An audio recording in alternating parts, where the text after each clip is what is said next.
Hello, allow me to introduce myself. I am Sean Stewart. Welcome to my humble room here in Alaska. I want to show everyone how I truly live. I want to introduce myself after that. I am a 2 combat tour Marine. I did 2 combat tours in Iraq, and I'm going to college, so I live like a bachelor, and I go to college. Hence, I'm not that rich, and I live like a bachelor because I am a bachelor. What this video is going to be about is my 2 cents about the Iraq War.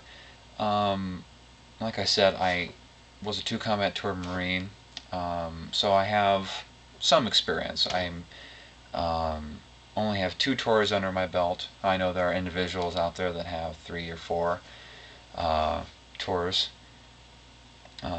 I was only a corporal. I was not a high-ranking officer. I wasn't a chief petty officer. I wasn't a warrant officer. But I was enlisted. I was a grunt. My MOS is an 0313. To those that have no idea what that is, an MOS is a military occupational service. Basically, your job.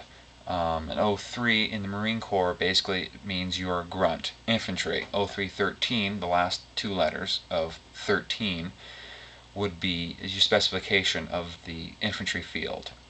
13 means I'm an LAV crewman. I was a guy that drives an LAV 25. Look that up on Google. An LAV 25 in a nutshell is an 8-wheeled vehicle that has a 25mm gun, a 240 Gulf coax, and 240 Gulf Pintle machine gun.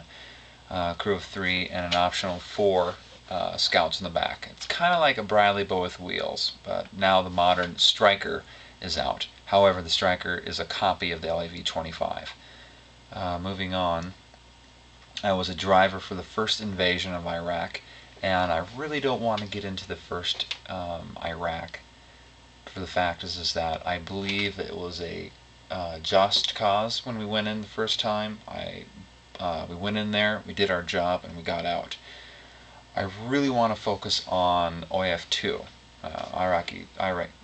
That's the biggest thing I want people to understand. Is the second thing is when we went back in Iraq for the second time. That was the biggest key of what was going on.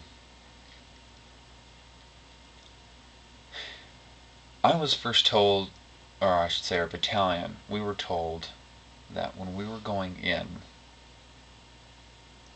that our job was going to be, we're going to sit on the borders of Iraq, and we were going to stop anything that came in from Syria, which is a good idea, because if you want to stop the flow of, to your enemy, you got to stop the 3 Bs, bullets, beans, and band-aids.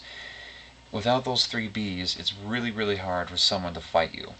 And that's a great way of winning a war, is you've got to cut off the supply. So it seemed like a great idea. We're fast and mobile and have a lot of firepower, so it seemed like it was a perfect job for us. When we went to Iraq, when we first got to the border, I'm skipping a lot, but when we first finally got to the border, we were told that how the gig is with the weapons and stuff is that people from Syria take sheep from Syria, go into Iraq, sell the sheep for money.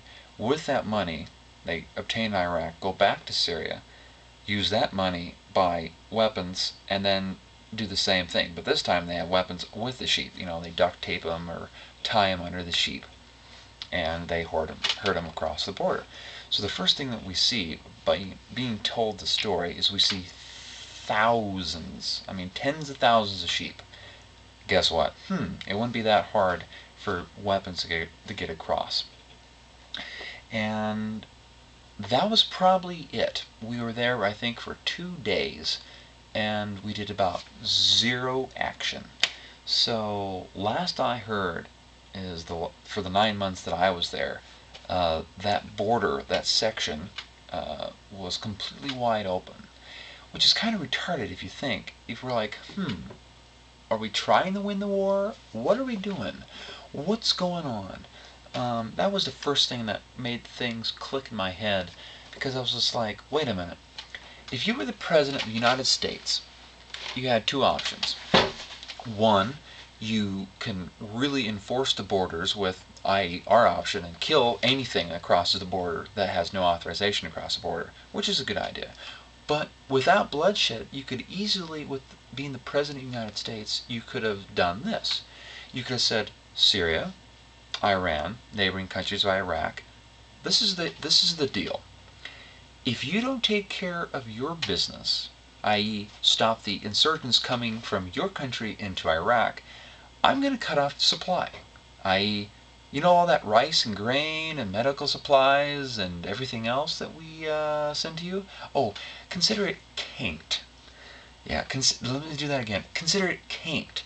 And let's see how fast it would take for the neighboring countries of Iraq to go, whoa, stop, we'll handle it.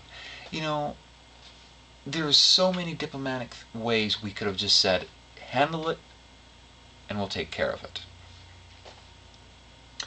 Problem number two, the forces such as myself, as 1st LAR, as a battalion, and numerous other battalions like tank battalions and Bradley battalions, Stryker battalions, are not designed to do this type of job. We would be considered a broadsword. A broadsword's designed to, hack into enemy armor and destroy things, and that's what we do. We do it very well. What's going on in Iraq is a operation, or I should say, is a thing that is required by a scalpel, a needle. It's a small blister. You have special forces that keep things nice and quiet, and they do their job very well, and they take care of things that need to be taken care of, and they do their job extremely efficiently. That's what the CIA is for. That's what Special Forces is for. That's what Delta's Force is for. And that's, you don't use things that they're not designed for. It doesn't work very well. You can do it, but it's not work.